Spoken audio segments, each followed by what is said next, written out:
Hi hello, ചെറുപയർ ഉപ്പേരി എങ്ങനെ ഉണ്ടാക്കാമെന്ന് നോക്കാം. 1 കപ്പ് ചെറുപയർ തലേന്ന് രാത്രി വെള്ളത്തിലിട്ട് വെക്കുക. എന്നിട്ട് രാവിലെ ഈ ഉപ്പേരി ഉണ്ടാക്കാം. ആദ്യം ഒരു കടായി ചൂടാക്കി അതിലേക്ക് 1 ടേബിൾ സ്പൂൺ എണ്ണ ഒഴിച്ചു കൊടുക്കുക. എണ്ണ നന്നായി ചൂടായി വരുന്ന സമയത്ത് അതിലേക്ക് 1 ടീസ്പൂൺ കടുക് കൂടെ ഇട്ട് കൊടുക്കുക.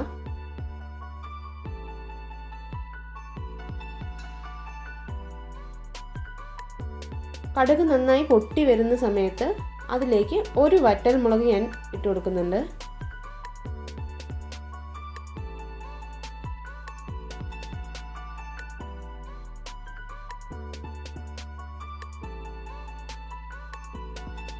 അഞ്ച് വെളുത്തുള്ളി ചതച്ചത് കൂടി ഇട്ട് കൊടുക്കുന്നുണ്ട്.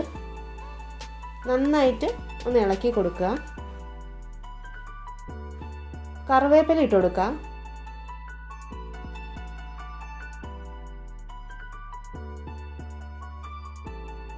ഒരു വലിയ ഉള്ളി ചെറുതായി അരിഞ്ഞത് കൂടി ഇട്ട് കൊടുക്കാം. 1 പച്ചമുളക് നെടുകെ കീറിയത് കൂടി ഇട്ട് കൊടുക്കാം. നന്നായിട്ട് ഇളക്കി കൊടുക്കാം. 1/2 ടീസ്പൂൺ ഉപ്പ് കൂടെ ഇട്ട് കൊടുക്കുക. ഇപ്പോൾ ഉള്ളിക്ക് വേണ്ടിയിട്ടുള്ള ഉപ്പാണ് ഇട്ടിരിക്കുന്നത്.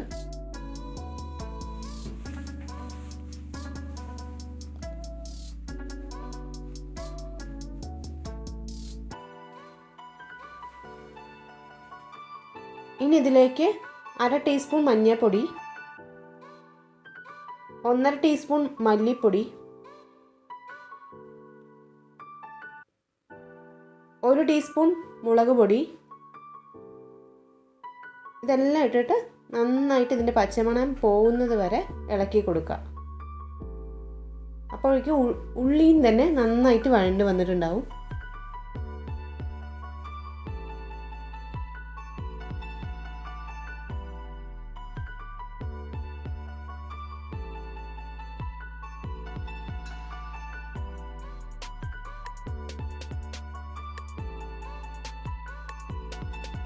കുതിർക്കാൻ വെച്ചിട്ടുണ്ടായിരുന്ന ചെറുപയർ വെള്ളമെല്ലാം കളഞ്ഞിട്ട് ഇതിലേക്ക് ഇട്ട് കൊടുക്കാം.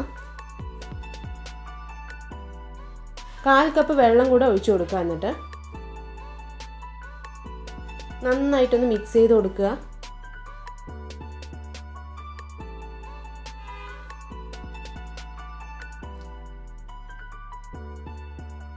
ഒരു ടീസ്പൂൺ ഉപ്പ് കൂടെ ഇട്ട് കൊടുക്കുക.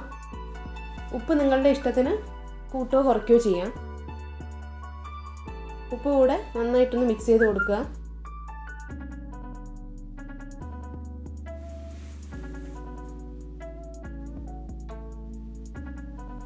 ഇപ്പോൾ വെള്ളമെല്ലാം പാകത്തിനായിട്ടുണ്ട്. ഇനി ഇത് മൂടി വെച്ചിട്ട് ഒരു 5 മിനിറ്റ് വേവിച്ചെടുക്കുക. അപ്പോഴേക്കും നമ്മുടെ ചെറുപയറെല്ലാം നന്നായി വെന്ത് വരും. ഇടയ്ക്കിടയ്ക്ക് നമ്മളിത് തുറന്നിട്ട് ഇളക്കി കൊടുക്കണം. ഇപ്പോൾ നമ്മുടെ ചെറുപയറെല്ലാം നന്നായി പാകത്തിന് വെന്ത് വന്നിട്ടുണ്ട്. ഒരുപാട് വെന്ത് കുഴഞ്ഞു പോവുകയും ചെയ്തിട്ടില്ല. അപ്പോൾ നമ്മളുടെ ചെറുപയർ ഉപ്പേരി ഇവിടെ റെഡി ആയിരിക്കുകയാണ്. Thank you.